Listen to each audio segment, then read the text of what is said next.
Hello. Welcome everyone back to the channel of Uncle Dewey's Ghost Stories on YouTube. I hope everyone has an exciting time listening to the ghost stories, and thank you very much. Briefly mentioning Knox's maternal and paternal families. Knox said that their mother's family and father's family are in the same province, but different districts. That's how they met each other, got to know each other, fell in love, and had you. At that time, when your father and mother decided to date, both families strongly opposed. Especially on your father's side. Because your father's family was wealthy, while your mother's family was poorer, your aunt from your father's side did not allow your father to marry your mother. He gave up and went to live with your mother's family. Your maternal grandmother has 7 siblings, among which she is the 3rd child. That year, there was a memorial celebration at your grandmother's house, which was for your great-grandparents, or so you think. You did not spend that day. When attending this memorial, there was also your grandfather. The brother of my grandfather and Mr. Sow are the younger siblings of my grandfather. These two are just siblings at home. But when they went drinking at this funeral gathering, they didn't know what drunken words were exchanged. The 2 men started arguing and fighting with each other, and no one in the family could stop them. At that moment, they were very annoyed with each other. So one of them ran home to grab a knife and came back to confront the other in a fit of rage. Unfortunately, it was as if it pierced his intestines. People took him to the doctor, and everyone knows that it was quite a long time ago, about 10 years back. At that time, medical care wasn't very advanced, so when he was taken to the hospital, the treatment was quite haphazard. The doctor said that the wound was too severe, and since he lost too much blood, he should go home, because the stab wound had penetrated deep into his abdomen. After the doctors examined Mr. Sow and turned him over, they discovered that his wound was severely infected. It was unknown how he had stabbed himself, but it caused his intestines to be detached completely. People said that a part of Mr. Sow's intestines had come out, so ultimately Mr. Sow couldn't survive and passed away. At the same time, Mr. High was also arrested by the authorities and imprisoned. Going back to shortly before Mr. Sow's death, the night before, everyone brought Mr. Sow home to rest. At that time, Mr. Sow was still lying there, not quite lifeless yet. You could describe that moment in that area in this neighborhood. There was a coconut tree and 2 large trees planted in front, but no one knew how long these trees had been growing. The ghost story in Njong is like the ancient tree that everyone takes turns to care for during the night because they know the old man is about to pass away, but they don't know exactly when. That night, while everyone was in the house, they kept hearing the sounds from the branches, as if someone was jumping from branch to branch. And they even heard the sound of giggling from some guests. At that time, it was said to be just a small village, but in reality, there were only 7 houses, all belonging to the same family living together, which made everyone feel strange. They kept hearing the sounds of something jumping from the branches, and when they looked out, they couldn't see anyone, but they could hear voices echoing from the branches straight down into Mr. Sow's house. It turned out to be the voice of a man saying, "That guy over there stabbed this one. I'm going down to stab him to death. You guys prepare to buy a coffin because he's going to die tomorrow. Get ready for the meeting soon." At that moment, everyone also looked out but couldn't see anyone, yet they still heard this voice repeating, sounding very clear. People could imagine the scene where Mr. Sow was lying low beneath the tree, while hearing those voices from above. At that time, Mr. Sow was lying there, and the voice from above was clear enough to be heard. Meanwhile, the eldest in his family must have been the firstborn son of the grandfather. Moments ago, he stepped out to the front yard, standing under the tree looking up. The voice called out, and he saw a person, but this person only had 1 leg, continuously jumping from this branch to the other, just like a monkey. It was quite frightening. Mr. Sow's father also felt uneasy as time went on. It was true that Mr. Sow passed away peacefully. When he stopped breathing, it was quite gentle, without any cries or pain. It all began with the story of the neighbors going to watch TV. At that time, there was a trend of watching black and white TV. Back then, only wealthy families in the neighborhood could afford a black and white TV. The rest didn't have a television to watch, so every night, they would gather at the house of the person who owned one to watch TV. Usually, the kids and young people in the neighborhood would head to that person's house in the evening to watch TV. That house was about 300 meters from my grandmother's house. However, that day was unlucky because no one went to watch TV except for your Aunt Oot. She went alone to watch TV. It was fine when she went, but on the way back, she walked along a deserted path that passed by a large old tree. The tree was surrounded by many bushes and dense foliage. After watching TV, as she was walking back, she heard a thud, like footsteps behind her. At first, she thought it was just a child running behind her. But after a while, she noticed that the person behind her wasn't walking, but jumping, making a thumping sound. When she turned around, she saw something quickly jumping onto the branch. It couldn't hold much weight, but I managed to sit on it. She cried loudly, and the whole neighborhood knew about it. You said she already had a husband, yet she cried like a child. So, for the next few days, I didn't dare pass by her house to check on her. Back to Mr. Sow's story. After he passed away, Mrs. Sow was so heartbroken that she decided to leave the area. She no longer lived in that house. Seeing Mrs. Sow leave the house like that, your parents asked her for permission to move into the land, probably because they were young and hadn't built a house yet. Since moving into Mr. Sow's house, your family didn't notice anything unusual. However, whenever your parents invited friends over to sleep, they would leave the next day. Everyone said that they felt a presence at night, like a man whose insides were exposed. Every night, guests would experience this eerie feeling, seeing a man whose guts seemed to spill out. It was terrifying, but your family never experienced anything strange. After that incident, stories about the one-legged demon and Mr. Sow's exposed insides were no longer mentioned by your mother. Even after some time, you never encountered anything unusual while living in that house. It's unclear whether you still live in Mr. Sow's house, but back then, whenever strangers stayed overnight, they were always chased away by him. Letting a stranger sleep in your neighborhood. Besides Mr. Sow's rose, there are also legless spirits residing on the 2 coconut trees and the ancient tree in front of Mr. Sow's house. You mentioned that when you were 16, your boyfriend from Saigon came to visit. At that time, there were still 2 coconut trees and the ancient tree in front of the house. That night, he went out with one of your younger brothers to visit a neighbor who had a computer to play games. When they left, there was nothing unusual, but when he returned alone, he saw a girl in a red dress on the road. He thought she was just an ordinary girl, but then she suddenly flew straight up to the top of the tree. Despite this, your boyfriend didn't seem scared and continued home, later recounting the incident to everyone. The locals weren't surprised by the story. By the time you were 18, you had another boyfriend, and both of you were working in Vinlong. You received news that your grandmother was about to pass away, so you both arranged to return home to see her one last time. It was almost 1 a.m. when you arrived, and you let your boyfriend stay in a room. Your friend was sleeping while you went to your mother's room to sleep with her. That night, everything seemed normal until the next morning when your boyfriend suddenly asked everyone a strange question. He inquired if there was a young woman who had died in the house. Someone who used a wheelchair, had short hair, and drowned in the canal behind the house. This unexpected question left your parents bewildered, as they wondered how a stranger, visiting for the first time, could know about such a family story that had never been shared with outsiders. After hearing his question, your mother confirmed that it was true. She explained that the woman was a distant relative, not closely related. Your boyfriend then recounted his experience from the previous night. He said that when he arrived late and tired, he fell asleep immediately. While sleeping, he dreamed of a young girl around her teenage years with short hair, who pulled him and insisted on taking him to play. In his dream, the girl wanted to show him the details of how she died. She led him to the front of your Aunt Bay's house, mentioning that there used to be a canal beside it. This canal wasn't very deep, just enough to reach an adult's waist. However, that year, she mentioned she was too young and was using a wheelchair. When she went out there, unexpectedly, she fell into the canal. Because she was disabled, she couldn't rise to the surface in time. By the time anyone noticed, she was already struggling and couldn't resist anymore, starting to sink underwater.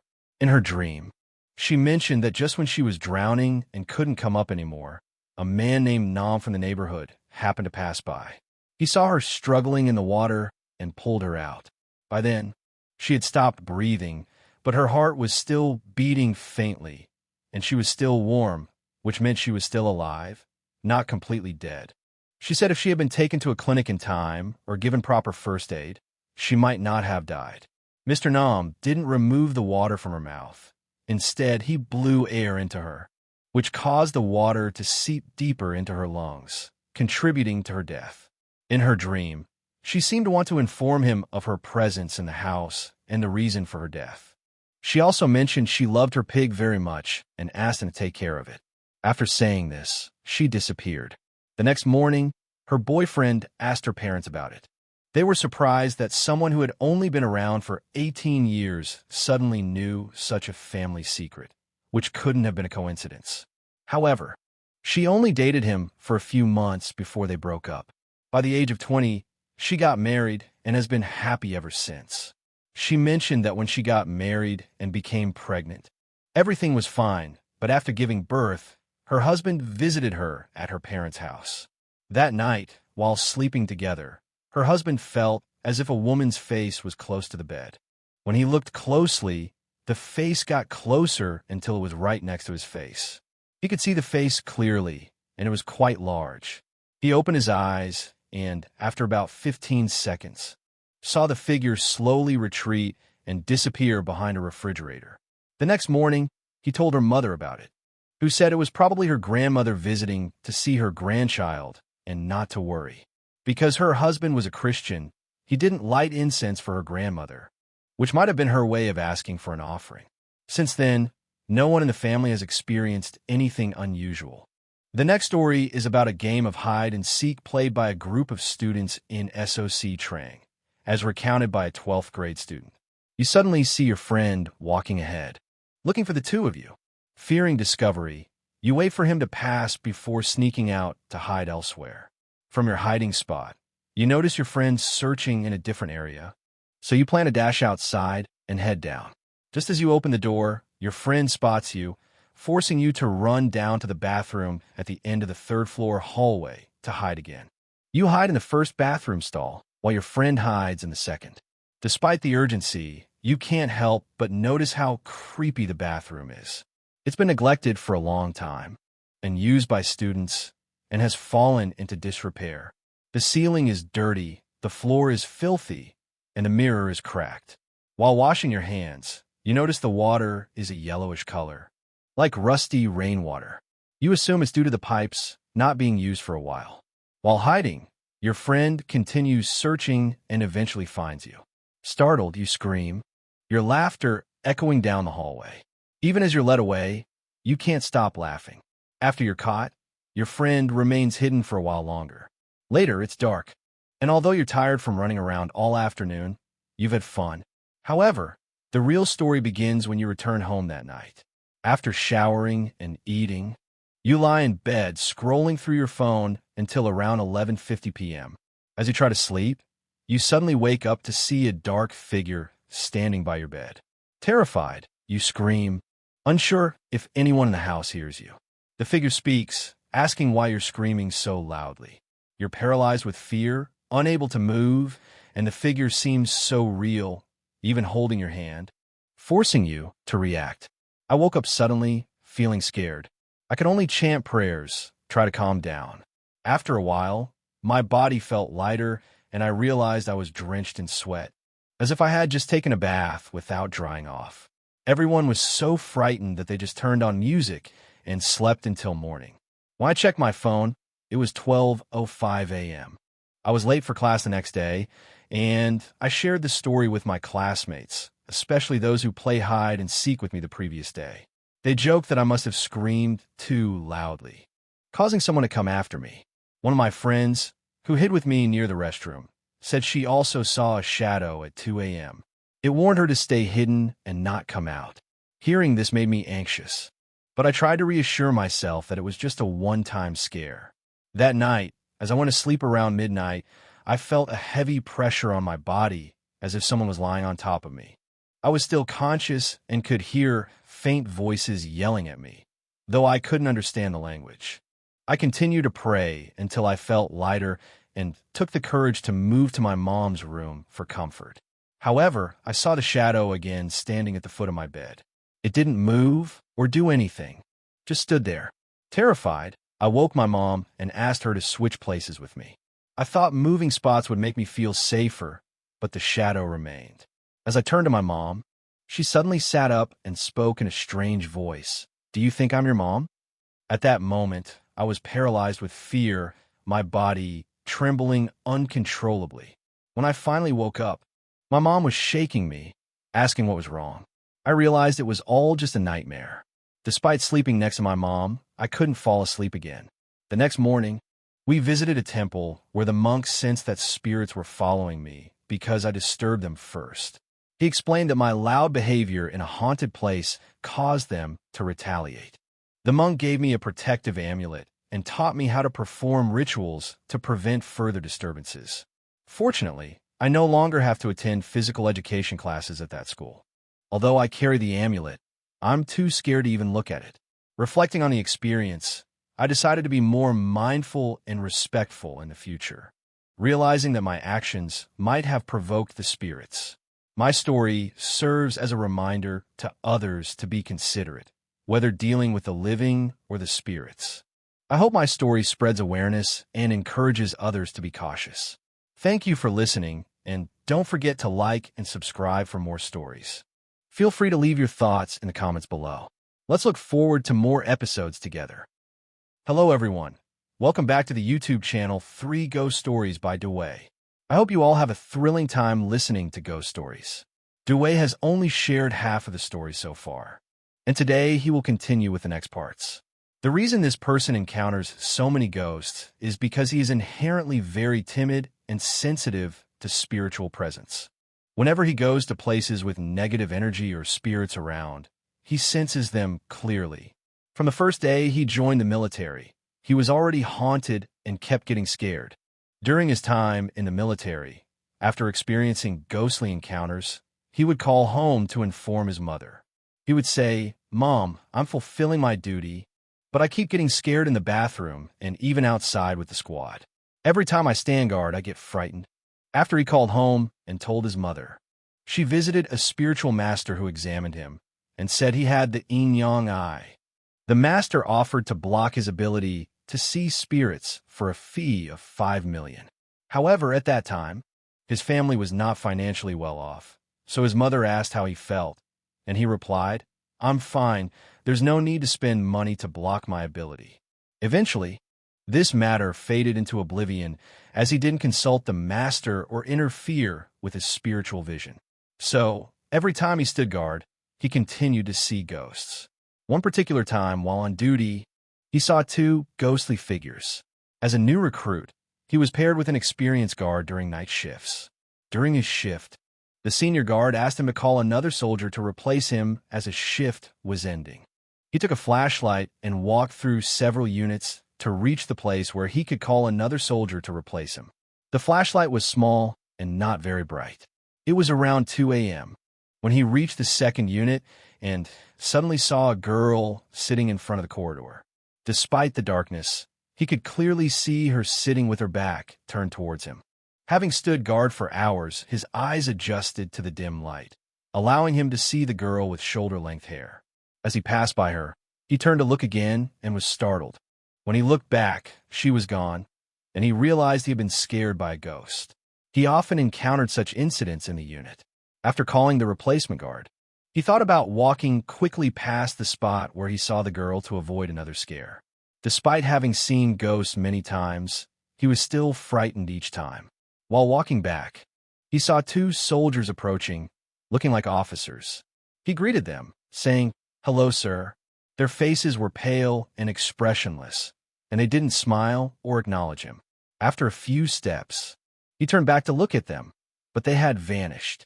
Realizing he had seen ghosts again, he hurried back to his unit and slept until morning. After each ghostly encounter, he would ask fellow soldiers about the reasons for his experiences.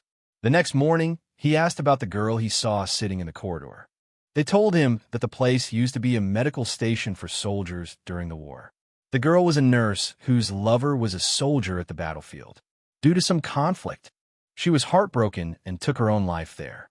Many soldiers had seen her sitting with her back turned, just like he did. Regarding the two officers he saw, the soldiers mentioned that they were high-ranking officers who had passed away but didn't know the details of their deaths. Many soldiers had seen them during night shifts. After these experiences, he would run to call replacements instead of walking slowly. He wondered if other soldiers saw the same things he did, but he clearly saw everything vividly. Most of his ghostly encounters occurred during night shifts, usually around 1 or 2 a.m. On one occasion, he went out to replace another soldier on duty. That night, it was windy and chilly. He hoped to have a partner for the shift to lessen his fear, but the soldier who was supposed to join him was too drunk to wake up. He had to stand guard alone, feeling scared. After about 20 to 30 minutes, he heard rustling sounds from the bushes outside. Listening closely, he realized the sounds came from the tree branches.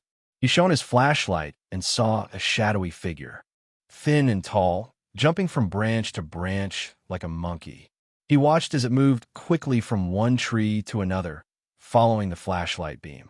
I couldn't reach it in time. You only saw its shadow flitting here and there, without understanding why. Earlier, you were very scared, but you kept staring at it. Maybe because it was close. You could see it lowering its head while its arms and legs clung to the tree, slowly sliding down, its head always facing you. At this moment, you were drenched and watched it slide down until you saw its pale eyes. You were terrified. It wasn't an ordinary person. It looked like a ghost. It was very thin and dark. You were so scared that you ran to the nearest guard post to ask for help.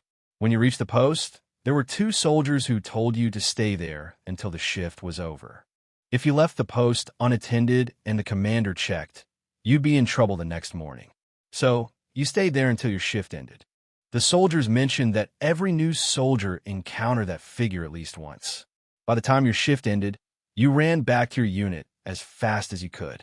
The next day, you were feverish for several days. These are just scattered stories about your experiences in this unit. This particular story is quite intriguing about your encounters with child spirits in SOC Trang. After 3 months as a recruit, you registered to study at a school in SOC Trang, located at an old airport. Initially, everything was normal, but 2 months later, on a weekend, your class of about 50 to 60 people was divided into 8 groups, similar to a dormitory setup. You slept on the top bunk bed in the right corner from the entrance. On weekends, students could go home, but that weekend, everyone in your room went home except for you and one other person. That night, only the 2 of you stayed in the room. Around 2 a.m., you needed to use the bathroom, but there wasn't one in the room, so you had to go to the communal restroom down the hall. The area was deserted. When you entered the restroom, you heard water splashing continuously from another stall, but you didn't hear anyone open the door to leave. After finishing, as you stepped out, you saw someone pass by quickly, but they disappeared before you could get a good look. You thought it was just your imagination and returned to your room. As you entered, you noticed your roommate was missing, but his bedding was still there. Too sleepy to care, you climbed into your bed and pulled up the blanket. Suddenly, you felt paralyzed, a sensation you recognized from previous ghost encounters. Despite the paralysis, you were conscious and looked around the room. You saw a child sitting on the opposite top bunk, swinging its legs and smiling at you. Trying to calm yourself, you closed your eyes and recited a Buddhist chant you had learned. When you opened your eyes, the child was still there, smiling. Realizing the chant didn't work, you silently prayed for peace, hoping the spirits would leave you alone. Then, you heard a child's voice in your head. "Are you hungry? We don't have anyone offering us food here." Hearing this, you understood and responded to the child in your thoughts. "I'm just a soldier. I don't have much money to buy offerings for you, and I'm not allowed to make offerings anyway. Please understand." As you thought this, you noticed the child was still sitting there, smiling without speaking, but you could hear him in your mind saying, "You don't need to offer me anything anymore. Just tell me if you want to eat something." By then, you were no longer scared and agreed with him. The child gradually faded away like smoke. In such encounters, you must calm yourself to help others. The next day was the weekend, so you had no work. You went to the canteen and bought a plate of fried shrimp crackers. Holding it, you spoke in your heart, I have bought this for you. If you're following me, eat this plate. If we have a connection, when I return home and visit the mountains, I'll take you with me to practice, as there's no one here to offer you food. As you finished speaking, you felt a chill, knowing the children were around you. You told them, after eating, go wherever you need to. Don't disturb me as I have duties to attend to. Since then, you've only seen these children in dreams, where they ask for food. Eventually, you got a chance to return home and called your mom. She mentioned that a neighbor was organizing a trip to the mountains that weekend, which was a coincidence as you were planning to return home. You remembered your promise to the child to take him to the mountains for practice. The night before your trip, you dreamt of the child asking you to take some of his friends to the mountains as well. In your dream, they all smiled at you. The next day, while napping, they returned in your dream, asking again. You wanted to ask their names and ages, but didn't get a chance. You noticed one child holding a younger sibling's hand, and two others approached, tugging your hand, asking for milk. You woke up, prepared to return home, and told your mom about taking the children to the mountains. She agreed, saying it was fine as long as it didn't affect your health or work. When you returned home, you joined a group of about 40 people going to the mountains, including some spiritual practitioners.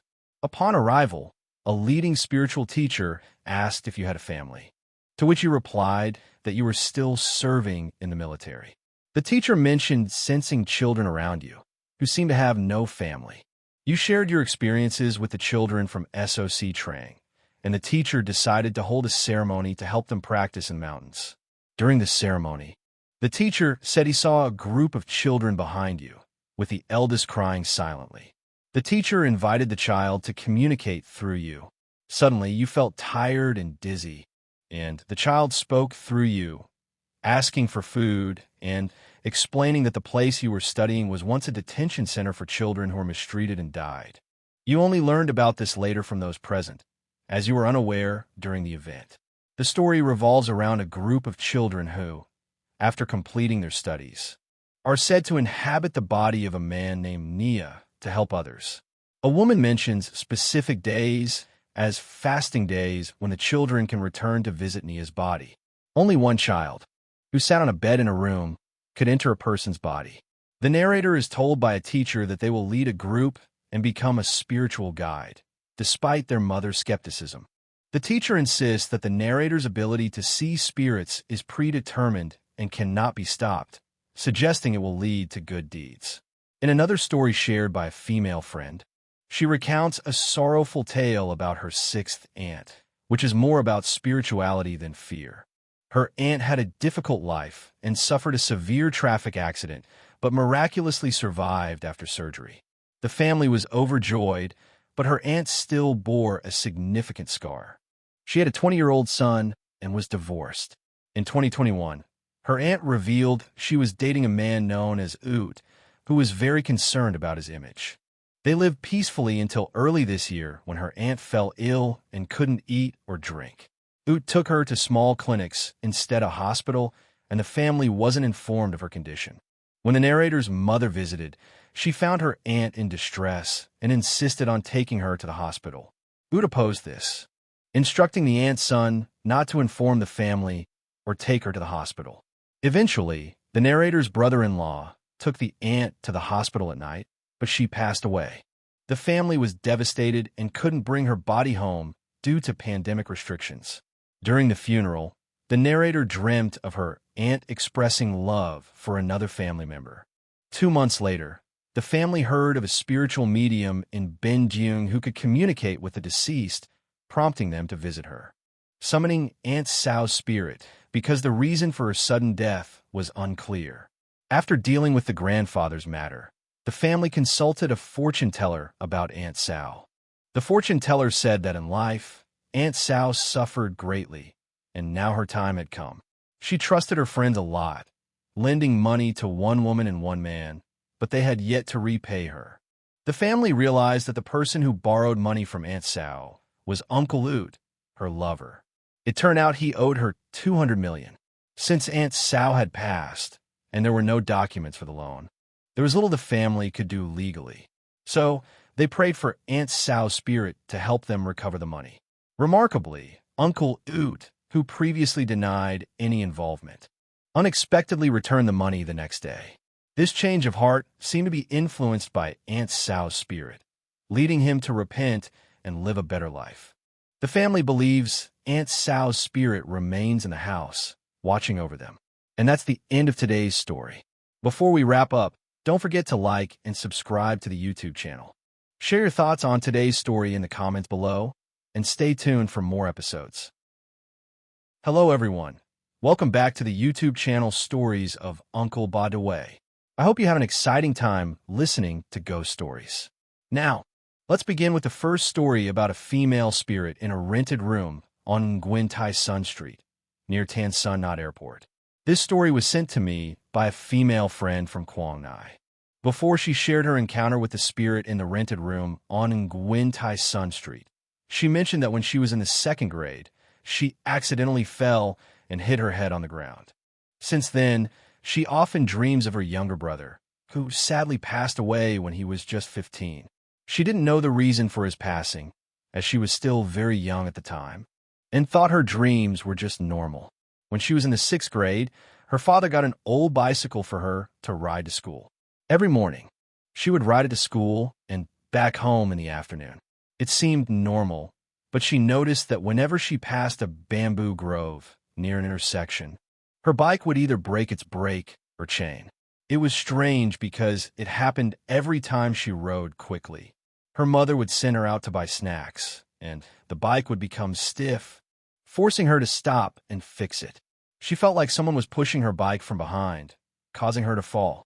However, whenever she walked past the bamboo grove quickly, the bike didn't break. She recalled visiting her grandmother's house in Quang Nai, which was on a mountainside. The locals there mainly farmed or fished. She rarely visited her grandmother, and only liked going there during the day because the house didn't have a bathroom, and bathing meant using a well, which scared her. One night, during the full moon in June, her cousins took her to visit their grandmother. As she slept between her cousins, she heard whispers around 2 a.m. When she opened her eyes, she saw a large black shadow standing at the foot of her bed. She heard a voice calling her name. "Knock! Wake up! Your grandfather is here." Her grandfather had passed away when she was very young due to excessive drinking. She was frightened but tried to calm herself, knowing her cousins were beside her. Around 3 a.m., she heard what sounded like soldiers marching and people counting 1 2 1 2 along with the sound of people playing and joking. She was terrified and tried to wake her cousins, but they wouldn't wake up. The noises gradually faded away. At 4 a.m., her grandmother woke up to go to the market, and she was so scared that she went with her. On the way to the market, they had to cross a path with a bamboo grove. Her grandmother walked ahead without any issues, but when she passed the grove, she felt like someone was pulling her shirt, making it difficult to move forward. She looked back but saw no one. Since that day, she was too scared to visit her grandmother's house at night. Later, her uncle, who lived nearby, suffered a stroke and passed away. Her parents didn't allow her to attend the funeral because they felt she was too young. 3 days after his passing, she dreamt of him. In the dream, he told her not to call his child by informal terms, as his child was older and should be addressed respectfully. He then took her hand and led her to his newly built grave, pointing it out to her. "This is my new house, everyone. Stay here for a few days." Back then, you weren't afraid of anything. As soon as you heard him say that and invited you to stay, you woke up suddenly to the sound of a rooster crowing. After waking up, you felt your whole body aching as if someone had been hitting you. You just thought it was a dream to ease your fear. For a week, you stayed over at your uncle's place, sleeping with his daughter. Your uncle often warned you not to call out or wander around carelessly. These are just small stories from your childhood. The main story happened when you started your first year of university. You rented a house in Go Vap on Nguyen Tai Son Street. After just a week, strange occurrences began. When you slept, it felt like someone was pulling the blanket from the bottom. The blanket would slowly slide off your feet. While sleeping, You could hear the sound of dishes clattering outside, as if someone was preparing a meal. The TV would change channels by itself, and lights would turn on after you had turned them off. You thought these were just normal occurrences and didn't bother much since they didn't affect your health or studies. About a month later, you began seeing the silhouette of a girl in the house. Late at night, you would see her moving from outside into the bathroom. You were scared but pretended not to notice, fearing she would realize you had seen her. One night, she appeared beside your bed and asked for your help, saying she hadn't been able to go home for a long time. You were terrified and didn't respond, just keeping your eyes shut tight until morning. In a dream, she returned and asked for your help again, showing you the circumstances of her death. It was like watching a movie, witnessing everything that happened. You saw a girl standing by the roadside with a backpack, trying to hitch a ride home. A truck stopped, and the drivers offered her a lift. The girl was grateful, but as they traveled, the drivers stopped at a diner and whispered something to each other. Later, they told her to get off at a rest stop, asking her to check the rear lights. When she went to help, one driver attacked her, dragging her into the tall grass by the roadside. Despite her struggles, she couldn't escape his grasp. The tension rose higher, and the more she struggled, the heavier it felt. At that moment, you could hear everything clearly. When you stopped seeing the driver, he began to restrain her temporarily, telling the girl, "Nothing is free, you know? If I give you a ride, now you have to serve me a bit." And so, he continued his vile acts with the girl. Once he finished, another guy stepped out from a nearby cafe and asked, "Are you done? Let me have a turn." The two of them took turns assaulting the girl in the dark night. After they finished, they stood with their hands on their hips, seemingly discussing something. Then they looked at the girl, who was lying there, clothes torn, barely breathing.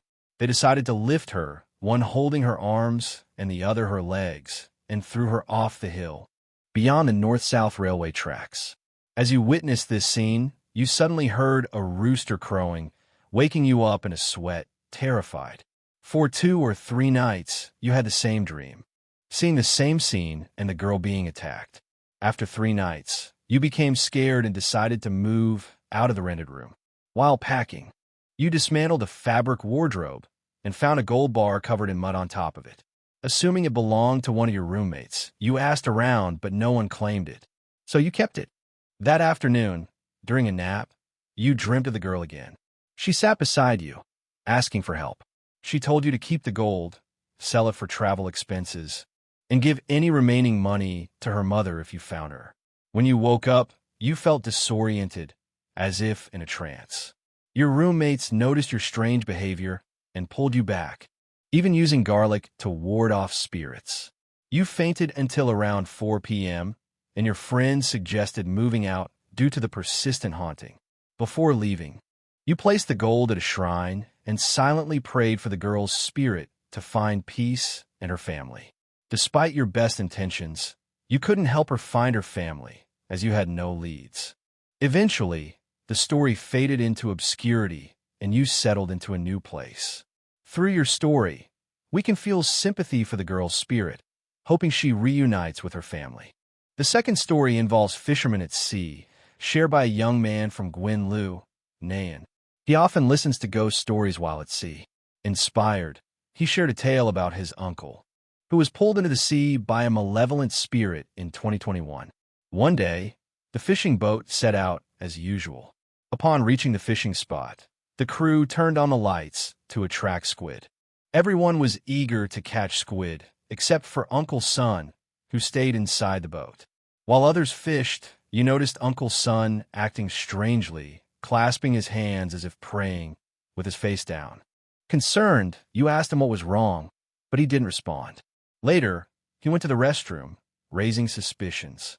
People thought he might be drunk, though no one had been drinking, and he hadn't touched a drop. That day passed normally until the next day, around 7 or 8 in the evening, when everyone began to go out to fish like the previous day. Around 10:30 p.m., people started to cast nets to catch fish.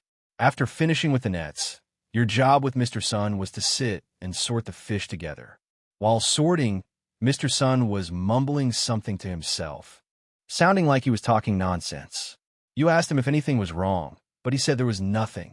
Then you heard a video of people fighting on Facebook, but there was no one in the house to play such a video. Everyone was outside, so it was strange that Mr. Sun seemed to hear sounds of people fighting. After discussing it, you both continued sorting the fish. Later, Mr. Sun looked up and asked if you saw a black crow perched above. You looked and saw nothing, but Mr. Sun continued to act strangely, which was unusual for him. You asked if something was wrong, and he mentioned that the 10th of the month was the death anniversary of his wife's father. After hearing this, you both continued working until you finished sorting the fish. You worked all night until morning, and the next day, everyone gathered for breakfast early. Usually, the men who went to sea would drink together, but that morning Mr. Sun ate without drinking. Around 7 a.m., everyone went to sleep except for two older men who had drunk some alcohol and couldn't sleep. They sat talking together. While you were asleep, you heard the two older men shouting that Mr. Sun had jumped into the sea. You woke up to check, and indeed, Mr. Sun had jumped overboard. Two men quickly jumped in to rescue him, and everyone was shaken because Mr. Sun had been acting strangely for days. The ship's captain decided to continue fishing for another night before returning to shore due to the cost of the trip. He didn't allow Mr. Sun to participate in fishing and kept him close to the cabin where he could be watched. While everyone was busy fishing, Mr. Sun told the captain he needed to relieve himself. Initially, the captain didn't think much of it and allowed him to go. Mr. Sun took the opportunity to jump into the sea again, but the captain shouted, and people quickly rescued him. By this time, everyone was anxious and decided to finish the current catch before heading back to shore. On the way back, two people took turns watching Mr. Sun to prevent another attempt to jump overboard. When it was your turn to watch him, you saw Mr. Sun clasping his hands and hitting his chest while muttering something incomprehensible. He held a water bottle and claimed it was his child, looking as if he was possessed. You watched him until near morning when the captain told everyone to sleep, and he would watch Mr. Sun. Mr. Sun pretended to sleep, but tried to escape when the captain looked away. Luckily, he tripped, and the captain caught him just in time. At that time, they managed to catch Sun, who was trying to jump out of the window when Lai arrived. As they approached the window, they realized it was very small. Even a child couldn't fit through, let alone Sun. Once they prevented him from escaping, everyone started worrying about bringing Sun into the house. The head of the institution made a wise decision to tie Sun up with a rope, immobilizing him in a corner of the house. From that evening, Sun showed no unusual behavior, but he seemed sad, staring out at the sea with a distant look. Seeing this, everyone decided to let it be and went to sleep. The ship sailed until around 5 or 6 p.m. before docking. Then, they took Sun back to his house for his family to handle. Meanwhile, you had to stay on the ship overnight. The next morning, when you asked the crew, they explained that they took Sun home, but as soon as he arrived, he tried to escape to the well behind his house, intending to jump in. Fortunately, someone caught him just in time. After restraining him, they took him to a spiritual healer. The healer explained that in the area where Sun's boat had docked to fish, there was an evil spirit guarding the souls of those who drowned at sea. It had targeted Sun, who was spiritually weak, attempting to claim his soul. The healer performed a ritual at the beach to resolve the issue. You couldn't witness the ceremony as you were still on the ship. Eventually, Sun returned to normal, and his family decided not to let him go to sea anymore. They found him a different job on land. With that, our story concludes. Don't forget to like and subscribe to this YouTube channel to support Duway. Feel free to leave your thoughts on the story in the comments below. Stay tuned for more stories. Goodbye, everyone.